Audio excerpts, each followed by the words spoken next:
In the year 2000, the CDC considered measles to be eliminated from the United States. 2014 saw the worst year for measles outbreaks since 1994, with 667 cases reported.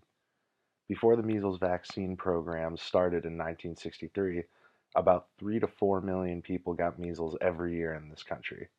Of those, 400 to 500 people died, 48,000 were hospitalized, and 4,000 developed acute encephalitis, which is swelling of the brain.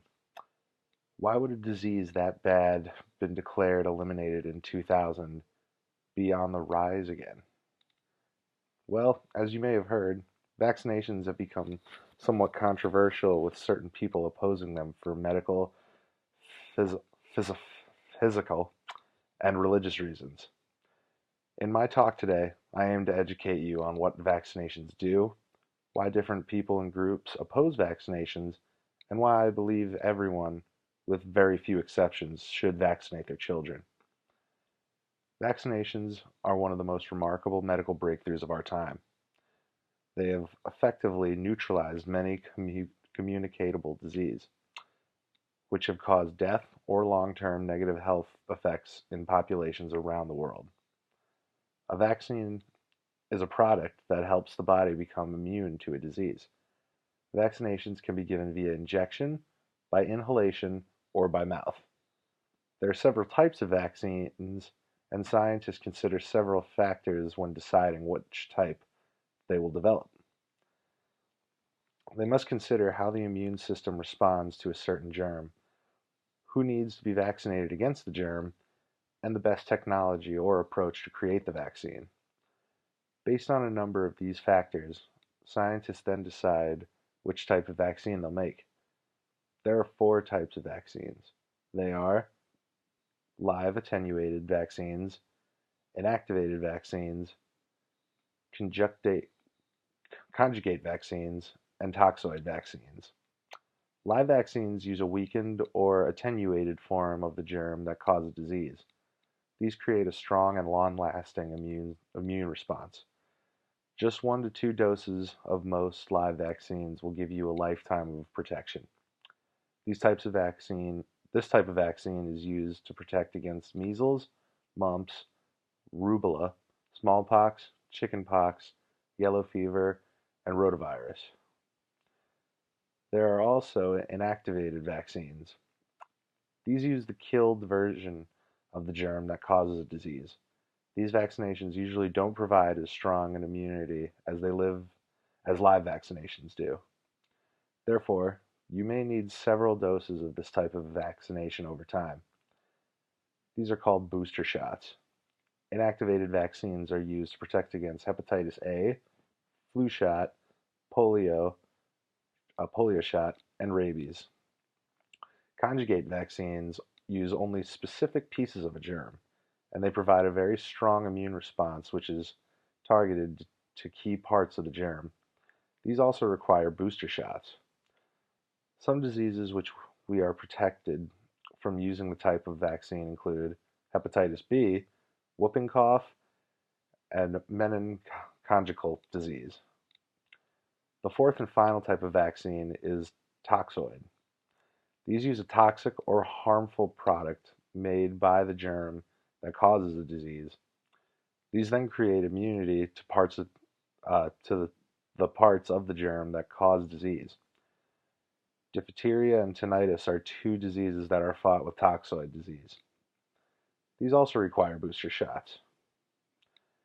In the Journal of Global Infectious Diseases, in this article, The Fundamental of Vaccine Immunology, Angela Clem describes that when a person receives a vaccine, cells within the body that are responsible for protecting against disease detect the antigen, or foreign invader. They begin and respond as if the disease is actually beginning to take over the body. These lymphocytes, T cells, and B cells do their own job in fighting off infection. The B cells make antibodies. Each antibody fits like a jigsaw puzzle with a microbe's antigen. After immunizations, The body's immune system has millions of different antibodies on hand to be prepared for any foreign invader. Now that we know what vaccinations are and the different types, we need to look into the questions of how effective vaccines are and what the risks of getting vaccinated versus not getting vaccinated are. According to the American Academy of Pediatrics, it's been proven that vaccines are 90 to 99% effective in stopping the spread of disease. However, recent negative press associating autism and other perpetuated harmful side effects have many parents feeling that they should not be vaccinating their children. An example of exactly how effective vaccines can be in this virtual eradication of polio. According to the World Health Organization, after Jonas Salk discovered the polio vaccine, polio cases have decreased by over 99%, from an estimated 350,000 cases a year to only 22 cases in 2017. Today, only 3 countries have never stopped the transmission of polio: Pakistan, Afghanistan, and Nigeria. Although vaccines have successfully accomplished what they set out to do, with the world seeing eradication or great reduction in the spread of certain disease, there has been a rise in the number of people who are refusing vaccinations for themselves and their offspring. The anti-vaccination movement gained significant momentum after a 1998 article in The Lancet, written by Andrew Wakefield, was published. This article described the results of a study conducted by Wakefield himself, in which he suggested that the measles, mumps, rubella, and the MMR vaccine was responsible for causing pervasive development disorder in children. His research was ultimately described and his conclusions debunked. His article was retracted by the Lancet, and in 2009 his license to practice medicine in the United Kingdom was revoked. In the article, The MMR Vaccine and Autism Sensation, Refutation, Refraction, and Fraud, Dr. Rao and Andrade go on to explain how the small, fraudulent study gained wheels and had huge time spent on it, along with effort and money refuting the results of Wakefield's study. Parents across the globe had begun to refuse vaccinations for their children out of fear and risk of autism, thereby exposing their children to all the risks of disease and the well-documented complications that can result. Measles outbreak in the UK, USA, and Canada in 2008 and 9 were directly attributed to the non-vaccination of children. The Wakefield fraud is likely to go down in history as one of the most serious in medical history. According to the Center of Disease Control and Prevention, the evidence favors rejection as possible causal associations between vaccine types and autism. In February 2009 an article in Clinical Infectious Disease, Jeffrey Gerber and Paul Offit write that there is no link at all between vaccines and autism. As mentioned earlier, the erroneous link between vaccinations and autism is only one reason that people might refuse vaccinations.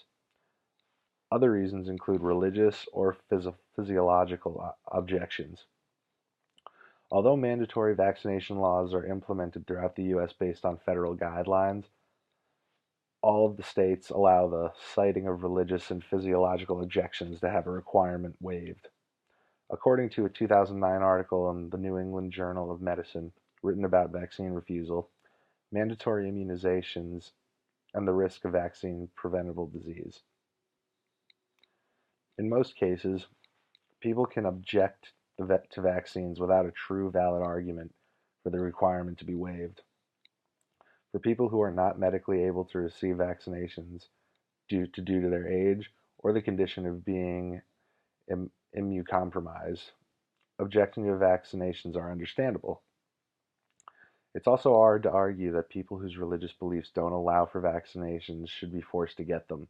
However, the vast majority of objections just may wish to shield their own child from any possible negative side effect to the vaccinations and are expecting everyone else to take whatever risks however small, however perceived, that vaccinations hold for their children while they themselves, the anti-vaxxers, get to enjoy the benefit of the herd immunity that results from everyone else getting vaccinated.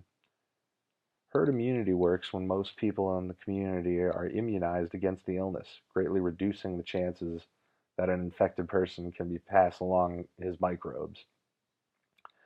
People who refuse vaccinations for themselves or for their children are taking a free ride on the backs of others.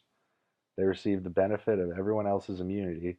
Their chances of coming into contact with these communicable diseases is made small by everyone else's immunity. However, the lack of immunity in these unvaccinated people inflicts the negative consequence of there being possible vectors of disease to people who are most vulnerable to contagious germs. In the article, Vaccine Refusal, Mandatory Immunizations, and the Risk of Vaccine Preventable Diseases, researchers report that in 2010, there were a total 27,550 cases of pertussitis, which is 250% increase from 2000, which is only 7,867 cases were reported. In 2012, there was a record number of 41,000 cases reported to the CDC for pertussis. These numbers should not be being seen. Our society has long known and benefited from routine vaccinations, and it's difficult to understand how any educated person can refute the risk or benefits of vaccinations. People who look to find the reasons not to vaccinate are easily able to find plenty of fear-mongering articles on the internet. The web is rife with blogs, biased articles, fake news, and uninformed social media sites about the risk of vaccinations. These sites tend to overstate the risks while neglecting to educate on the real facts and benefits of vaccination and the risks of not vaccination. The bias and misinformation present in many anti-vax articles is exemplified in Neil Z. Miller's article, Why People Choose Not to Vaccinate. In this article, Miller, a medical research journalist and the Natural Health Advocate, who is the director of Think Twice Global Vaccine Institute, cites studies which link vaccinations and cancer. He asserts the studies that have shown children who are permitted to contract measles naturally and significantly protect against various other cancers in life. He states that in studies, the measles virus is shown onclytic anti-cancer properties. Therefore, children who receive the measles vaccines have had this antimatter protection stripped from them for life. Whenever the C word or cancer is invoked, there seems to be fear. Here Miller is tapping into a deep-seated fear. Parents are then left thinking, oh my gosh, why would I vaccinate my child when I'm subjecting them to a sure cancer diagnosis later in life? He should also talk about very real serious potential complications of measles, including blindness, encephalitis, and even death. Miller focuses too heavily on remote positives and of not vaccinating, while ignoring the all too obvious positives of vaccinating. Although I believe vaccinations should be mandatory for the most part, I understand and respect that those with true religious or health reasons may personally opt out. I think many opt out because they'd rather not have their baby have a bunch of shots in infanthood and toddlerhood. They'd much prefer the rest of us just to do that, and they'll keep the diseases at bay.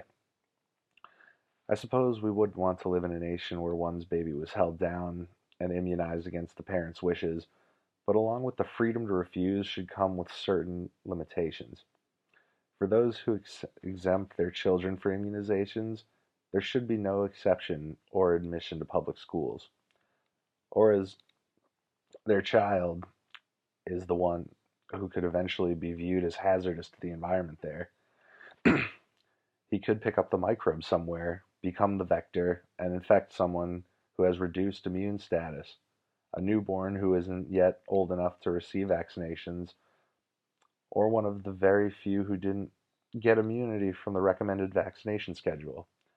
Vaccination is a social responsibility that shouldn't be shouldered by some with a germ reduced environment is enjoyed by all.